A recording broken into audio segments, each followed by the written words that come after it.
Всем привет! Вы на канале Дело мастера боится. В этом видео я покажу, как обрезать виноград на горизонтальной шпалере весной. Обрезку винограда необходимо выполнять в марте, когда уже нет сильных морозов ни днем, ни ночью, и она уже не обмерзнет. Это виноград Кеша. Здесь создана горизонтальная шпалера из проволоки над двором и служит хорошим затенением в солнечный день. Куст винограда растет в 10 метрах от шпалеры. Он очень старый, ему около 40 лет и мощный. Мощи хватает для того, чтобы обернуть всю арку и горизонтальную шпалеру, которая находится над двором. Основой этой шпалеры являются две магистральные основные лозы, которые идут по всей длине шпалеры. Затем основную многолетнюю лозу я обрезаю для того, чтобы она не шла на крышу, и потихонечку будем обрезать все мелкие лозы. Здесь видно, что идет однолетняя лоза, которая выросла из двухлетней лозы. Я в прошлом году обрезал виноград, по 2 почки оставлял, и вот они уже выросли. После этого необходимо на этих однолетних лозах оставить по 3 почки. Некоторые специалисты обрезают на 2 почки, но есть большой риск, что одна почка может не проклюнуться, быть примерзшей или поврежденной, поэтому я оставляю 3. Обрезаем примерно в сантиметре от почки под прямым срезом. Прямой срез дает наименьшую испаряемость влаги и лучшую заживляемость. Итак, действуем дальше.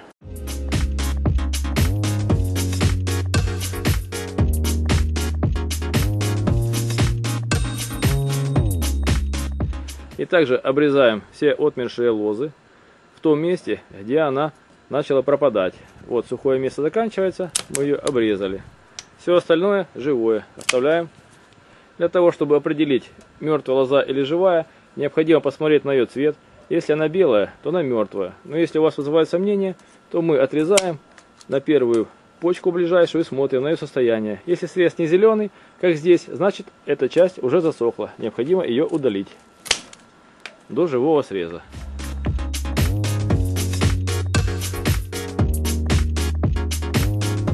Также удаляем все поврежденные болезнями лозы. Они обычно высыхают. И здесь будут размножаться всякие бактерии. Необходимо удалить до живого и чистого места.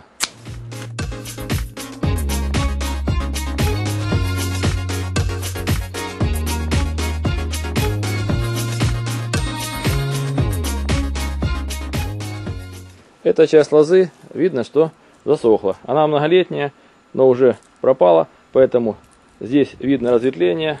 Оно идет на живую лозу, и необходимо в этом месте также обрезать с помощью секатора или пилы. Секатор у меня мощный, поэтому он возьмет этот срез.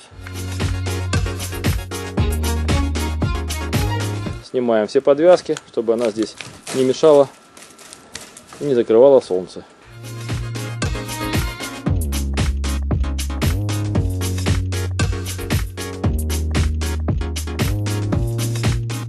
Вот здесь видно, что однолетняя лоза пошла далеко вперед. Если мы ее не обрежем, то в следующем году это будет уже многолетняя лоза, которая станет такой деревянной, и ее будет тяжело обрезать. Но я не хочу дальше продлевать виноградник, потому что здесь идет электропровод, и там он уже не нужен. И я буду ее обрезать в этом месте, также на 3 почки. Все остальное обрезаем и удаляем. Если в одном месте выходит 2 лозы, то необходимо удалить ту лозу, которая потоньше, потому что для обеих не хватит хорошего освещения, и урожай будет плохим. Вырезаем под корень. Также необходимо вырезать все тонкие и ослабленные лозы диаметром до 5 мм.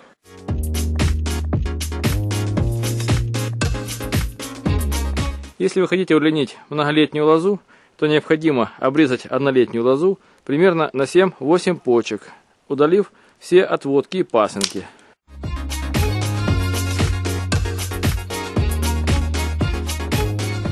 При обрезке винограда также важно удалять все усы, которые есть на лозе. Их обычно убирают летом, но если где-то остались, то их необходимо удалить, потому что на них много бактерий и грибков, которые в дальнейшем будут заражать основную лозу.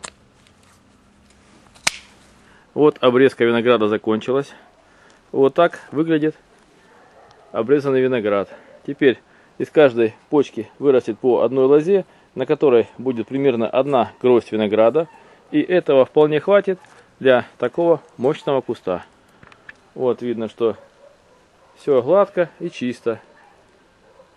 Не осталось сухих и лишних веток.